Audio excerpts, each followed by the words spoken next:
Panginoon ayon kay San Mateo. Papuri sa iyo, Panginoon. Noong panahon yun, inilahad ni Jesus ang talindagang ito sa mga tao. Ang paghahari ng Diyos ay katulad nito. May isang taong naghasik ng mabuting binti sa kanyang bukid. Isang gabi, samantalang natutulog ang mga tao, dumating ang kanyang kaaway at naghasik ng masasamang damo sa triguan. Nang tumubo ang trigo at magkauhay, lumitaw rin ang masasamang damo. Kaya tumapit ang mga alipin sa puno ng isang bahayan at sinabi rito, "Hindi po ba mabuting binti ang inihasik ninyo sa inyong bukid? Bakit po may damo ngayon?" Sumagot siya, "Isang kaaway ang may kagagawa nito." Tinanong siya ng mga utusan, "Bubunutin po ba namin ang mga iyon?" "Huwag," sagot niya. "Baka mabunot pati trigo. Hayaan na ninyong lumago kapwa hanggang sa anihan.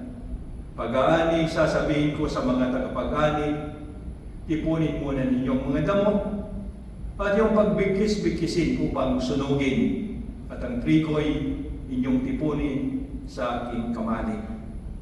Ang mabuting balita ng Panginoon. Pinupuri ka namin, Panginoong Jesucristo. Muli magandang hapon sa inyong lahat. Magandang hapon po, Father. Trigo o damo? Lawrence, anong mas gusto mo? Trigo o damo? Trigo. Trigo. Mabuti o masama? Mabuti. Mabuti. Tamad o masipag? Itim o puti?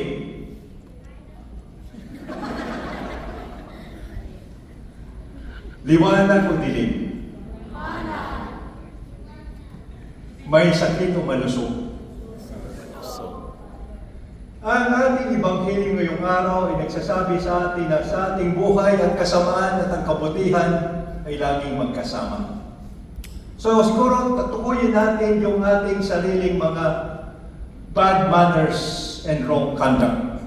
Gusto natin ng good manners and right conduct. Pero minsan tayo ay merong bad manners at wrong conduct. So pwede natin tukuyin, ano ba yung ating mga kasamaang nagagawa? Ordinaryong mga kasama ang ating nagagawa. Agnes, magbigay ka sa akin ng halimbawa. Long time no so, pero kilala pa rin kita. Hindi ko pwedeng magtago. Ano yung ating mga karaniwang mga ginagawang masama?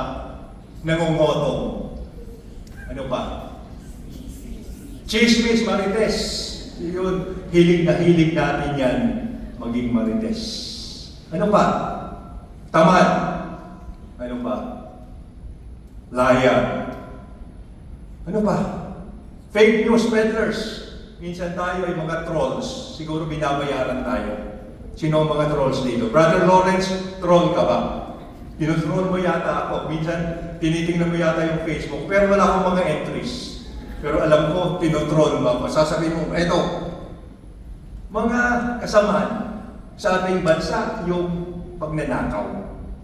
At nakita ko kagabi lang, nakita ko yung isang news. Isang ating kababayan, sa loob yata ng 3 taon, nagnakaw siya sa kanyang amo.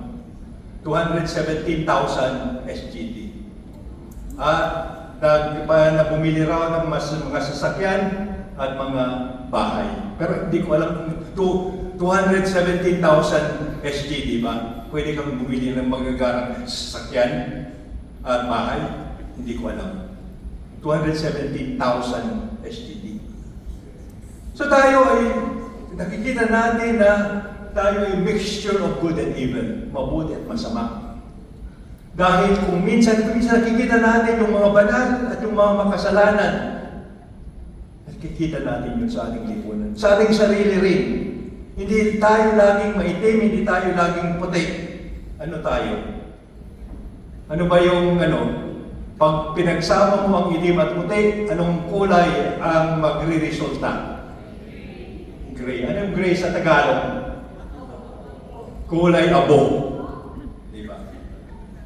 So, kailangan natin labanan ng kasamaan. Pero pag meron tayong nakikita masama, masasamang tao, anong gusto nating gawin? Gusto nating patayin sila. Pero alam natin na ang simbahan, ang turo ng simbahan, igalang natin ang buhay. Buhay simula sa sinapupunan hanggang sa libingan. From the womb to the tomb. Kaya minsan tayo misunderstood. Bakit yung simbahan ninyo ganyan yung turo?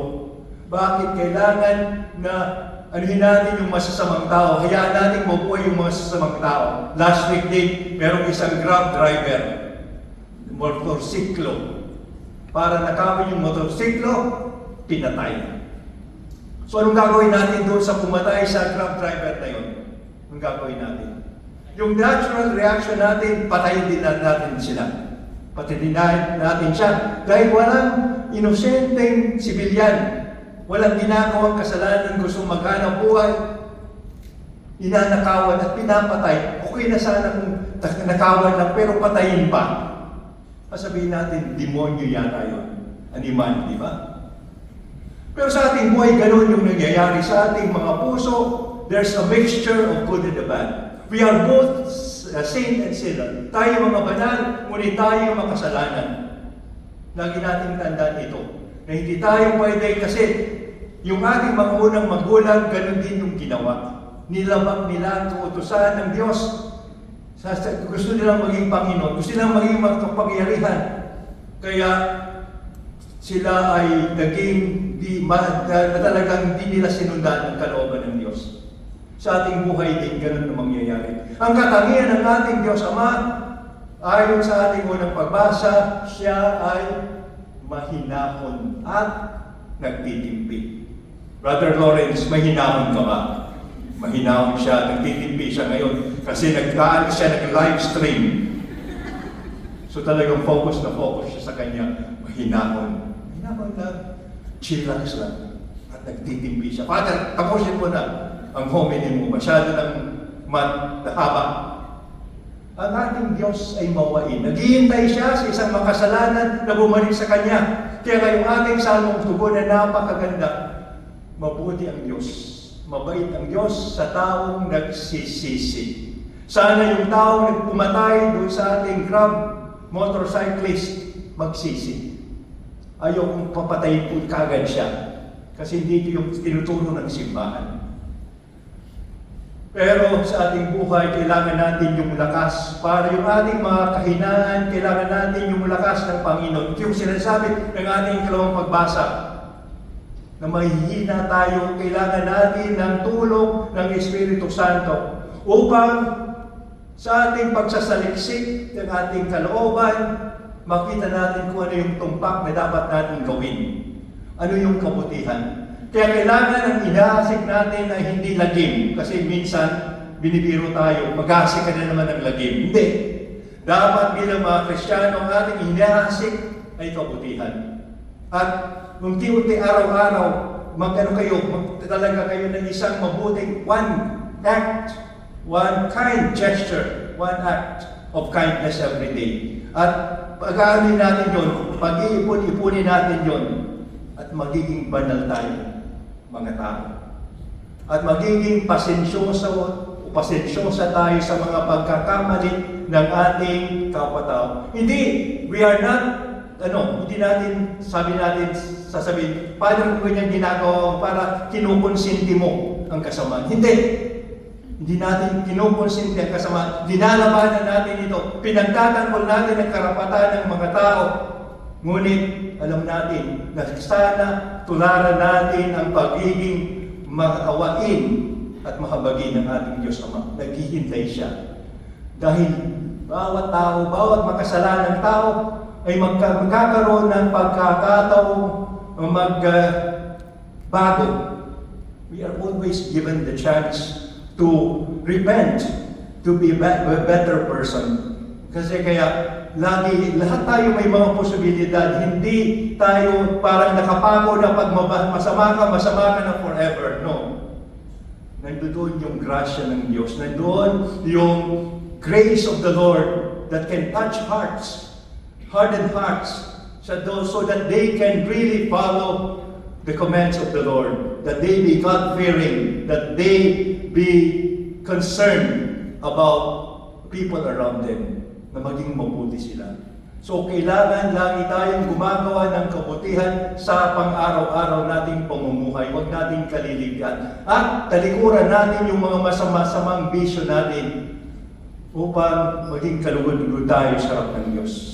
Ito yung ating mensahe ng ating liturhiya ngayong linggo.